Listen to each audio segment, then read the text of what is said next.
Assalamualaikum warahmatullahi wabarakatuh. Salam sejahtera bagi kita semua. Perkenalkan, saya Griselda Clara Saveria Angel Napitupulu, mahasiswa Antropologi Budaya UGM. Dalam memenuhi satu tugas kuliah pengantar ilmu budaya yang diasuh oleh Profesor Irwan Abdullah, saya menampilkan sebuah video tentang mengulik kembali tradisi Topo Bisu yang menceritakan beberapa informasi menarik mengenai tradisi Topo Bisu. Dalam video ini, ditunjukkan bahwa tradisi Topo Bisu merupakan tradisi tahunan yang dilakukan dengan mengelilingi area keraton Yogyakarta tanpa berbicara sepatah kata pun. Sebelumnya, saya akan menyampaikan terlebih dahulu mengenai daftar isi atau pokok bahasan yang akan saya bahas atau yang akan saya sampaikan dalam video ini. Yang pertama, pastinya saya akan membahas sebenarnya apa sih itu Topo Bisu. Lalu yang kedua, kapan tradisi Topo Bisu itu dilaksanakan? Yang ketiga, berapa jarak ritual Topo Bisu dilaksanakan? Yang keempat, bagaimana rute yang digunakan pada saat pelaksanaan tradisi Topo Bisu? Yang kelima, sejak kapan tradisi Topo Bisu mulai dilaksanakan?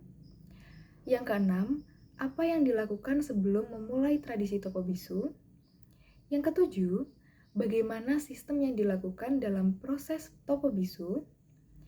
Kedelapan, siapa saja yang bisa mengikuti tradisi Topo Bisu? Dan yang terakhir, apa tujuan dari Topo Bisu? Lalu saya akan menampilkan video wawancara yang saya lakukan dengan narasumber saya dari Abdi Dalem Keraton Yogyakarta dan diakhiri dengan kesimpulan dari saya. Langsung saja kita bahas mengenai Topo Bisu. Nah, pastinya sudah pada tahu dengan kota Yogyakarta, di mana kota Yogyakarta merupakan kota yang penuh sekali dengan kebudayaan, seni, tradisi, yang salah satunya merupakan tradisi yang berasal dari lingkungan Keraton Yogyakarta, yaitu tradisi Topo Bisu. Tradisi Topo Bisu ini merupakan sebuah tradisi yang dilakukan di setiap tahunnya atau lebih tepatnya di setiap malam satu suro. Nah, Topo Bisu ini merupakan tradisi yang dilakukan dengan cara mengelilingi area keraton atau sering disebut dengan mubeng benteng tanpa berbicara sepatah kata pun. Jarak yang ditempuh untuk melakukan tradisi Topo Bisu ini sejauh 4 km. Rute yang digunakan dalam tradisi Topo Bisu ini berawal dari Bangsal Pancaniti, Jalan Rotowijayan, kemudian ke Jalan Kauman, Jalan Agus Salim, lalu Jalan Wahid Hashim, Suryowiyatan, lalu melewati Pojok Beteng Kulon, Jalan MT Haryono, Pojok Beteng Wetan, Jalan Prijen Katamso, Jalan Ibu Ruswo, dan berakhir di alun-alun utara Yogyakarta. Tradisi Topo Bisu ini sudah dilakukan secara turun-temurun sejak masa Sultan Agung yang menjadi pemimpin kerajaan Mataram Islam, serta beliaulah yang merancang penanggalan Jawa, di mana dari dulu sampai sekarang penanggalan Jawa ini digunakan sebagai patokan untuk setiap kegiatan seni, ritual, dan tradisi di lingkungan Keraton Yogyakarta. Tradisi Topo Bisu ini sempat tidak dilakukan, namun seiring berjalannya waktu, tradisi ini mulai rutin dilakukan kembali pada masa pemerintahan Sri Sultan Hamengkubuwono yang kedua. Pada saat itu, tradisi Topo Bisu tidak hanya dilakukan sebatas ritual saja, namun digunakan sebagai kegiatan untuk pengamanan lingkungan Keraton Yogyakarta. Karena pada masa itu, Yogyakarta belum memiliki benteng untuk melakukan pengamanan.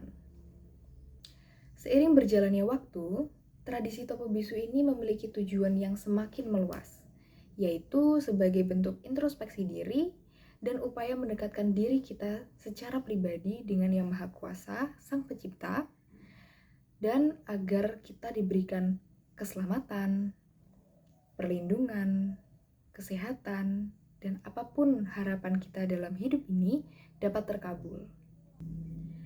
Sebelum melakukan Topo Bisu, selalu diawali dengan pelantunan tembang macopat yang dilakukan oleh para abdi dalam Keraton Yogyakarta, yang mana tiap kidungnya itu terselip atau terdapat doa-doa dan harapan.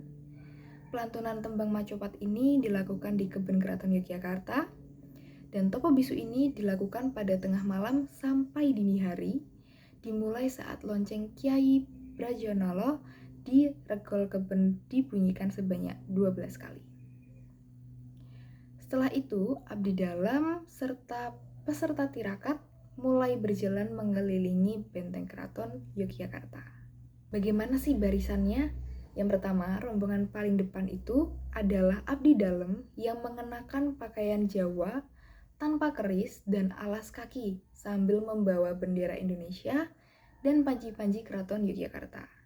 Nah, panji yang digunakan ini juga memiliki arti. Panji yang digunakan memiliki lambang dari abdi dalam dan 5 kabupaten di daerah istimewa Yogyakarta. Yang pertama ada Sleman, Bantul, Kulon Progo, Gunung Kidul, dan Kota Yogyakarta. Di bagian belakang abdi dalam, baru diikuti warga ataupun wisatawan yang ingin mengikuti tradisi Topo Bisu ini. Nah, tradisi ini dilakukan dengan cara mengelilingi benteng atau area keraton Yogyakarta tanpa berbicara, makan, minum, merokok, atau apapun selain berjalan sambil mengintrospeksi diri masing-masing. Tradisi Topo Bisu ini dapat dilakukan atau diikuti oleh siapa saja, tidak ada batasan umur, dan mungkin biasanya identik dengan orang tua, tapi seiring berjalannya waktu, banyak kalangan muda yang semakin penasaran dengan tradisi ini dan mereka mengikuti tradisi ini. Bahkan tidak cuma abdi dalam, tidak cuma warga-warga domestik, tetapi juga turis-turis asing diperbolehkan untuk mengikuti tradisi Topo Bisu ini. Berikut saya akan tampilkan wawancara saya bersama dengan abdi dalam Keraton Yogyakarta. Semoga dapat membantu untuk menjelaskan mengenai tradisi Topo Bisu ini. Sebenarnya Topo Bisu itu ada hubungannya dengan mubeng bedeng kalau malam satu suruh. Jadi kalau sudah menjadi budaya itu kalau istilahnya Topo Bisu itu mesti kalau waktu akan mubeng bedeng itu sebelumnya harus selama mulai berjalan mutar 1 kilometer persegi itu sebetulnya tidak boleh bicara dan mengharapkan untuk keselamatan hidupnya atau selama itu dengan saya lakukan dulu itu mencari tempat yang sunyi yang tidak banyak keramaian dengan cara bisu atau bertapa atau puasa itu sama saja, itu mendekatkan diri kepada Tuhan. Apa yang dimaksud itu nanti Tuhan akan mengabulkan. Dari penjelasan saya di awal beserta dengan wawancara yang saya tampilkan dengan narasumber saya abdi dalam Keraton Yogyakarta, dapat disimpulkan bahwa kita bisa tahu betapa pentingnya tradisi Topo Bisu ini dalam kehidupan kita masing-masing. Di mana tradisi ini juga tidak hanya dilakukan oleh orang-orang dalam keraton atau abdi dalam Keraton Yogyakarta saja, namun siapapun bisa melakukannya secara pribadi. Kita bisa melakukannya dengan cara puasa, dalam artian kita tidak minum, tidak makan, tidak berbicara, atau tidak terpancing dengan suasana di sekitar kita pada saat kita sedang mengambil waktu untuk diam, mengintrospeksi diri, dan hanya fokus kepada Tuhan. Dan kita bisa melakukannya di tempat yang sepi, sunyi, tempat-tempat di mana tempat tersebut bisa membuat kita fokus hanya kepada Tuhan Yang Maha Esa dan tidak ada gangguan apapun. Tradisi ini mengajak kita untuk tidak melupakan Tuhan dalam kehidupan kita sehari-hari, karena Tuhanlah yang menciptakan kita dan memelihara kita selama kita hidup. Juga dapat mengintrospeksi diri kita masing-masing atas apa yang telah kita perbuat, atas apa yang telah kita ucapkan. Kita bisa menyerahkan segala kekhawatiran kita, segala harapan kita hanya kepada Tuhan Yang Maha Esa.